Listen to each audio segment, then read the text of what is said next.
I don't care what company you are, whether you're WWE, whether you're Impact Wrestling, whether you're Ring of Honor, whether you're New Japan, or hell, if you are the mom and pop indie fed that has weekend shows at the local high school, the go home show are always the shows or the episodes or whatever the fuck you want to call it that's supposed to get you, the wrestling fan, excited for the pay-per-view that said wrestling company is having the upcoming weekend. And I know for a fact there's going to be that one jabroni out there that's going to say in the comment threads or say on social media that, hey, they actually look forward to watching Extreme Rules this coming Sunday by WWE. To that said person, I just want to know, who is your connect? Because Mother Flower, let me know, because as you already know, Mother Flowers, I do not, and I repeat this, I do not watch wrestling sober anymore. I have to be high. I have to be literally high as all shit to watch wrestling in 2018. That's how I get through. That's how I literally get through 3 hours of Monday Night Raw, 2 hours of SmackDown Live, NXT, I guess even Impact and the pay-per-views. So I got through 4 hours of New Japan this past weekend, and as well as UFC 226. I have to be fucking high. But that's besides the point. You know, Monday Night Raw tonight was, again, Raw's go-home show to Extreme Rules. It was in Boston fucking Massachusetts, the TD Garden. And I've said this during my Backlash review. The Northeast is the most passionate wrestling region in America. The most hardcore region that there is. We are the most passionate, the most hardcore. You give us shit, we are going to react to it. And you do not just go out there to the Northeast, especially being Boston, and you give those people shit on a plate. You just don't do that. I'm sorry, Mother Flowers. And that's what WWE gave those people tonight, and gave everyone else watching at home shit on a plate, especially a go-home show to Extreme Rules. You know what's sad? There could be those schleps out there that say in the comment threads, hey, I thought Raw was great. Please tell me what was great about Raw. Other than the main event between Drew McIntyre and Seth freaking Rollins. Other than that, man, the show sucked in my honest opinion. Again, this show did not get me invested or actually looking forward to Extreme Rules. And that's the problem. And again, to top it all off, we're on the road to SummerSlam. I said this a couple weeks ago. Extreme Rules right now should be the show that should build up and get people looking forward to actually watching SummerSlam in a couple of weeks. Which, by the way, SummerSlam is going to be in New York at the Barclays Center in Brooklyn for the 4th freaking time. But as always, Mother Flowers, it's me, it's Steve here, and if you're new to the channel, hit that subscribe button down below, because why the fuck not? Also, Mother Flowers, give this video a big old thumbs up, because why the fuck would you not either? Also, Mother Flowers, you can follow me on Twitter at HeelSteven, where I tweet throughout all of these shows, high as all fuck, by the way, Raw, SmackDown, NXT, pay-per-views, Impact, you name it. You fucking name it, alright? So, this show kicked off with Roman Reigns, the big dog, the uncrowned Universal Champion, and making his way to the ring. And he gets interrupted by Bobby Lashley as he's going to the ring, and there's a stare down. There's a freaking stare down and shit, because why the fuck not? And people are chanting let's go Celtics, or Boston Celtics, one or the other. Like the freaking Celtics logo was more over than Roman Reigns and Bobby Lashley in this entire segment, in this entire show. And Lashley dared Roman, when he go out to the ring, call him out. Call him to go out there. Roman goes to the ring, and he calls out Bobby Lashley. And what do you know? They have a brawl. This feud that no one cares for. The feud that, let's be real about it, what the fuck are they fighting for? I mean, people are saying it's a shot at Brock Lesnar, but they haven't even made it official yet. What are they fighting for right now? A feud, let's be real about it, no one's giving a shit for, period. and they're brawling. They do a brawl, do a pull apart brawl, whatever. And you know what's even sad? They bring out people like Kurt Angle and Baron Corbin are at literally on the top of the stage area and shit, and they call out for reinforcements. And you think security guards, right? But no, they actually bring out the Raw locker room, the jobbers, if you will. And here's the thing about it, okay? They've done this before. They have. But you know what's sad? When you bring up people that are key players on the roster. Like, you have Finn Balor, who's smiling as all shit throughout the whole fucking night, as bad as that is, out there as someone that's supposed to break this shit up. Mike Kanellis, who's barely used, who's, by the way, they're in Boston. I'm pretty sure he worked fucking main event as someone to pull people apart. The Authors of Pain, who have barely been seen, who were on Raw last week, that were called up from NXT, used as people to pull this shit apart. The freaking, the Ascension, freaking Bobby Roode, you kind of get the idea. Mojo Rawley, again, people that I feel like should not be involved in segments like this, were used in a segment like this. How ridiculous is that, right? And they're pulling each other apart, and there's a moment, I guess, that got people excited, where everyone's on the outside, right, outside of the ring, and Roman does a fucking dive outside of the ring to the people on the ground. And they pull apart, and I guess Roman's walking back to the locker room area, and Bobby has this fucking look on his face like he's just fucking furious, he's sweating and all.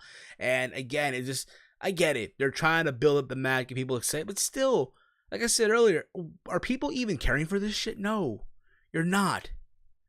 What are they fighting for right now? Nothing. Other than that, yeah, I guess some guy on Twitter told me, but, you know, that got a huge pop, by the way. Yeah, it's fine and dandy. But it doesn't change the fact that people don't give a shit about this feud. They don't give a shit about this match. They've done nothing. I'm sorry. They've done absolutely fucking nothing. And you know what's even crazy, right? After they show they show Alexa Bliss and Mickie James in the back watching all this shit on a fucking monitor, right? And Mickey and freaking Alexa Bliss is like, oh, this is nothing compared to what I'm gonna do to Nia Jax at Extreme Rules.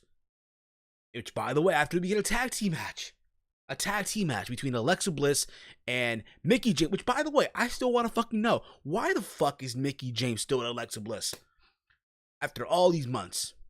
I want to know. I seriously want to fucking know, right? And they go at it with Nia Jax and Natalya. Because why the fuck not, right? Why the fuck not? Why not? Jax picked up the win after she literally hit Mickie James with the leg drop. After the match, Alexa Bliss attacked Nia Jax with this kendo stick, right? And she was swinging at this shit at Nia Jax. And she was fucking Steve Blackman for a minute. Or freaking Al Snow or Raven from back in the day. Just whacking this shit. And Nia is screaming like all hell. Until eventually she catches the kendo stick and breaks it apart as literally Alexa Bliss and Mickie James are running for their fucking lives. We get it. They're having an Extreme Rules match. But again, are people even caring for this shit? Do you, motherflower, yes, you watching this video right now, do you care? The single fact that they're having a freaking Extreme Rules match at Extreme Rules. The only match, by the way, that's an Extreme Rules match. It's sad. It's fucking sad. It's pathetic. It's stupid. You know, it's crazy how how Nia Jax went from being the victim of being bullied to the one that's bullying Ronda Rousey a month later to once again being remembered of all the bad things that Alexa Bliss has said to her along the way. Excuse me there. But you kind of get the gist, right? And the backstage, Nia says for all the bad things that Alexa said to her, she's going to do to Alexa what she did to the kind of rip her in half. Once again be the Raw Women's Champion. Sasha Banks and Bayley are still having their freaking therapy session. But now Dr. Shelby is gone. That's right, Dr. Shelby is gone. And again, there's like no hype for this shit at all. Just clips back and forth of them talking and shit early in the day. They don't have a match at Extreme Rules. The only saving grace I'll say about this is, hey, if they're going to have a match, let it be at SummerSlam. Because again, they're going back to the building where it all began, right? many years ago from Takeover Brooklyn 1, where they had, in my opinion, the best women's match I've seen in a long time.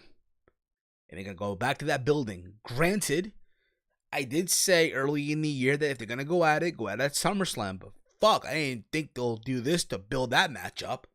Holy shit. We get Mojo Rawley and No Way Jose. The least I talk about this, the better. Obviously, what made it happy for me that Rawley actually pinned Jose after hitting an Alabama Slam. But again, anytime that No Way Jose loses, I fucking smile. I'm just saying.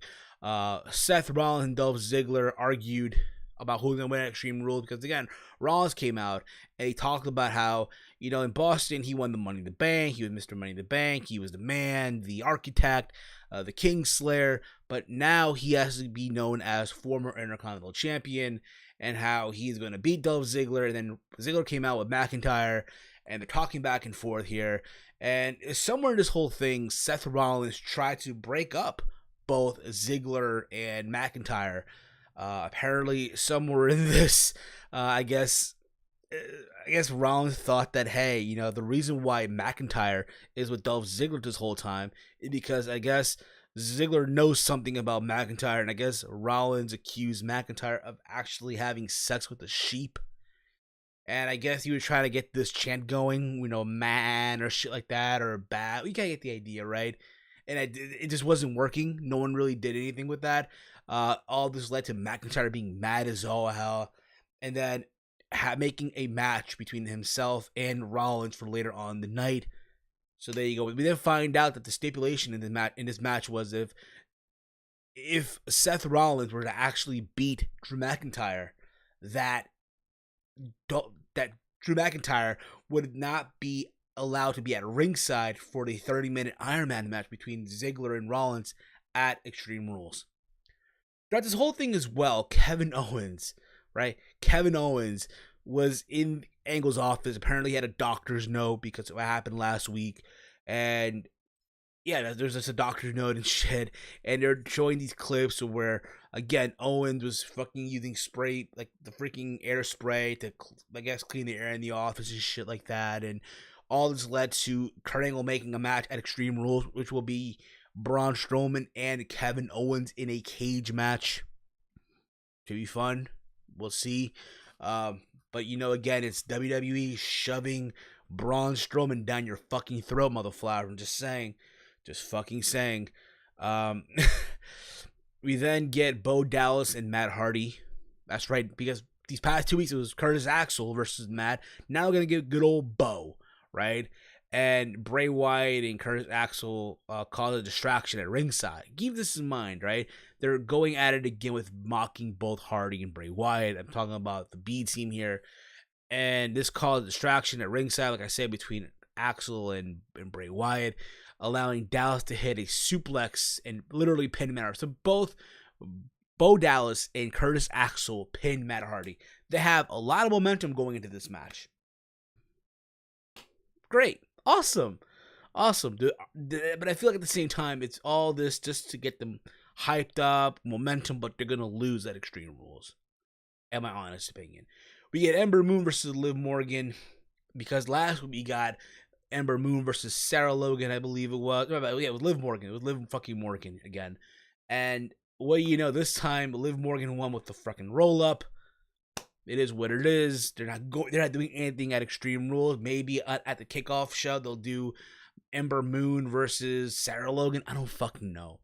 All right. All I'm saying is they're doing this whole thing. Like backstage, they had this whole thing where Tyler Breeze was giving away his shirt to Sarah Logan and Liv Morgan, and they both ripped it apart. They were rioting and shit like that. Whatever. We also find out that we're gonna get a tag team match between Constable Baron Corbin and Elias versus Bobby Roode and Finn Balor. For some reason, I thought somewhere in this whole thing that Bobby Roode was gonna turn heel, maybe a heel turn, motherflower. Didn't happen. And I want to know, this whole notion that Finn Balor is still fucking smiling. I feel like you could tell him that the worst shit has happened, and the motherflower will still be smiling. And you get what I'm saying? Like, come on, bruh. Hey, man, that's what we're having. Yeah. Hey, your shoelace untied. Hey, you smell like shit. Yeah, man, too sweet, man. Too sweet, man. Yeah, you kind of get the idea. All right. The match, for what it was an okay match. Obviously, this whole thing ended with Baron Corbin pinning Bobby Roode after hitting the end of days. We all know that Extreme Rules is going to be Baron Corbin versus Finn Balor. But before all this as well, Elias sang the song. He was over as all shit in Boston. Obviously, he sang the song that, again, was dissing Boston. Out came Baron Corbin. And this is the part that I really hated. Because, again, I get they're having a match. But you know it's sad. Like, yo, when they gotta do shit like this. So they had Baron Corbin sing the Itsy Bitsy Spider to freaking Finn Balor while Elias is playing guitar. Because Elias knows everything. He knows all the songs and shit like that. Like, the idea of a grown man is singing to another grown man a child nursery rhyme song is so fucking stupid. Especially, it's shit like this on TV in 2018, Motherflowers. How sad is that? How sad is that, Motherflowers? I'm just being real about it. Let's keep it 100. Let's keep it fucking 100, alright? It was stupid. It was dumb. It has no reason to be on TV in 2018. A man singing to another grown man the Itsy Bitsy Spider. How? Come on, bruh. Seriously. Get it together, Corbin. Just saying. Kurt Angle, like I said, made a match for Extreme Rules, the cage match between Braun Strowman and Kevin Owens. Also, throughout this whole show, they had like backstage interviews with Roman Reigns and Bobby Lashley hyping up their match. It is what it is. They also mentioned that Ronda Rousey will be in the front row at Extreme Rules to see Nia Jax versus Alexa Bliss. Keep this in mind. They referenced the fact that Ronda Rousey went into the UFC Hall of Fame as the first ever woman to be inducted into the UFC Hall of Fame. But there's no mention of Brock Lesnar. No mention of Brock Lesnar getting involved at UFC 226 confronting Daniel Cormier. No mention of it at all. Not one bit on television this week. The fucking Universal Champion, you would think, right? Hey, this happened during the weekend. Nope. None of that shit, Motherflowers. We then get the main event. We get Drew McIntyre versus Seth Rollins. I thought this was a fun match, to be honest. Granted, obviously, McIntyre and Rollins, you expect something good to happen, and it did. Just a good back and forth match. Ziggler called a distraction, allowing McIntyre to hit the Claymore for the win. Per the stipulation now, McIntyre will be allowed at ringside for the Ziggler versus Rollins match Extreme Rules. I'll say this too, though. If it was up to me, if it was up to fucking me, all right, what I would have done, okay, if I was Kurt Angle, hey, Drew, if you win, you could be added into the match. It'll be a triple threat match. I'll be real about it. Yes, we know that Seth Rollins and Dolph Ziggler are going to have a good match. We know this already. But at the same time, does it really need to be 30 minutes? Does it really need to be? Again, if I was Kurt Angle, I would have told Drew, hey, if you win, you'll be added to the match. It'll be a triple threat. I think a lot of people are wanting to see Drew McIntyre split apart from Dolph Ziggler. Don't get me wrong. This has been Ziggler's, resurrection. It really has been, But at the same time, I think all of us are just anticipating the moment where Drew turns on Dolph Ziggler and goes on his own, becomes a babyface. But we'll see how that goes down the road. But again, this Monday Night Raw for a go-home show to Extreme Rules, Motherflowers, just did nothing for me. Especially when you're in the Northeast. When you're in Boston. The Northeast, like I said before, is the most passionate, die-hard region in fucking America. And you give the people in Boston shit on a plate. You get people watching at home shit on a plate on a go-home show. Now, I'm pretty sure SmackDown Live will be a very good show tomorrow night. But still, will it be enough to get people anticipated or looking forward to Extreme Rules? We'll have to wait and see. As always, Motherflowers, I want to hear from you in the comment thread of this video. In the comment threads, let me know your thoughts on this week's episode of Monday Night Raw. If you liked it, if you hated the show, Are you actually looking forward to Extreme Rules? Let me fucking know. I will be doing a SmackDown Live review tomorrow. I'll be doing my NXT review this Wednesday. This Wednesday as well, I'll be doing my Extreme Rules predictions, because why the fuck not, and all that fun stuff. All right. So if you're new to the channel, Mother Flower, hit that sub button down below. Give this video a big old thumbs up. Also Mother Flower, share this video through entire social media. Facebook, Twitter, Tumblr. I don't give a shit where you share videos. Just share this video. Why the fuck not? Also follow me on Twitter at HeelSteven. And that's it for me, y'all. It's wrestling and whatever. I'm out, y'all. Peace. About to roll me up another blunt. Because why the fuck not, yo?